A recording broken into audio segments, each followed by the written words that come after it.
Hi, my name is Mark Gordon. I will be demonstrating how to perform a treatment plan.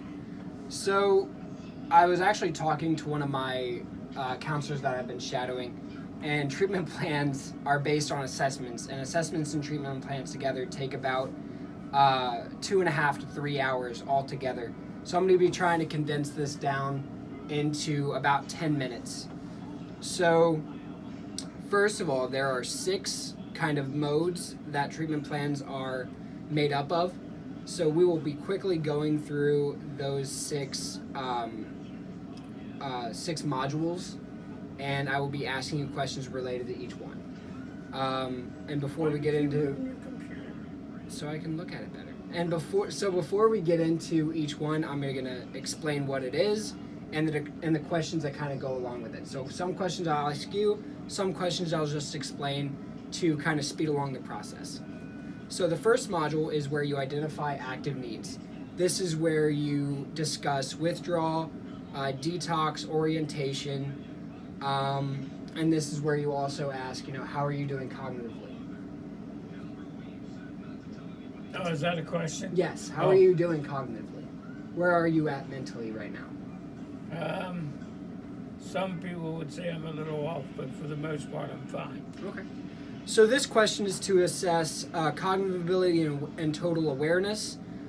This is where you get the overall impression of the client and where you get the basis of understanding for where you want to go with treatment. And then you have medical questions and med compliance. So you have what medications are you on currently? Diabetic medications. Okay. Do you take them regularly? Yes. How long have you been on them? A couple years. Do these meds work for you? I think they do. Okay. So this is where you would assess if you need to change medications or start medications based on diagnosis, if they're on detox, if they need additional services, if they need to contact nursing or medical, if you work in that kind of facility. This is that module where those needs would get addressed. And then emotional cognitive barriers. This is where you would ask, have you been in the military? Are you suffering from PTSD? No. Okay. Questions include, how are you doing emotionally? Fine. How do you deal with your emotions, and what coping skills do you have? I don't have any issues. Okay. So this is where you would address, what they want to learn, what coping skills, how they would deal with stress, handle adverse situations, stuff like that, and where you would really get a base of and really get an understanding of their emotional intelligence. And then motivational. This is the fourth module. It addresses their readiness to change. Questions include, how far up your priority list does your recovery rank? That's pretty high. Okay. So say it's would you say it's like an 8? Yeah. Okay. What would make that number a 9? Not having to be so dependent upon the medications. Okay. What would make that number a 7?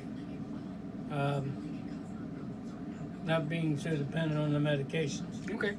So I asked those questions because we're really trying to gauge where their motivation comes from. Why are they motivated to change? Is this just because they were court ordered, or because their families are pressuring them, or because their wife is threatening to leave them, or their kids won't talk to them, or they just are tired of going to prison? This is where we try to gauge, will their motivation last? What can we do to help them be motivated and to just spur them on to their own recovery? And then fifth module is relapse evaluation. So this is where we evaluate risk factors and potential triggers. So this is where we talk about their history of relapse, how long they've used, stuff like that. So for example, when was your last relapse? From diabetes? From drugs and alcohol. That's why you're here today. Oh. It's been quite a while. Okay. I've been clean and sober. Okay. So how long have you been in active addiction?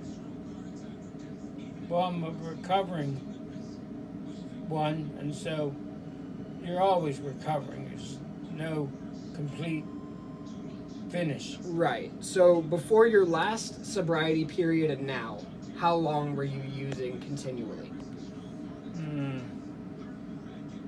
Probably since I've been of age. Okay. When were you last sober, and how long were you sober for? Well, since I realized my issue, it's when I've been trying to stay sober. Right. So the last module, I realize we're running out of time here. So the last module is where we talk about their safety and if they feel that they are in a safe place to continue recovery, and where we talk about their economic factors and support networks and stuff like that. So the questions would be: do you feel safe in your home, where you're living, and stuff like that? Are you doing stuff to continue on recovery, such as not going around old people, places, and things, and having a support network, and making sure they have correct transportation? So I think that's going to be about it. Thank you for your time, and You're I welcome. appreciate it.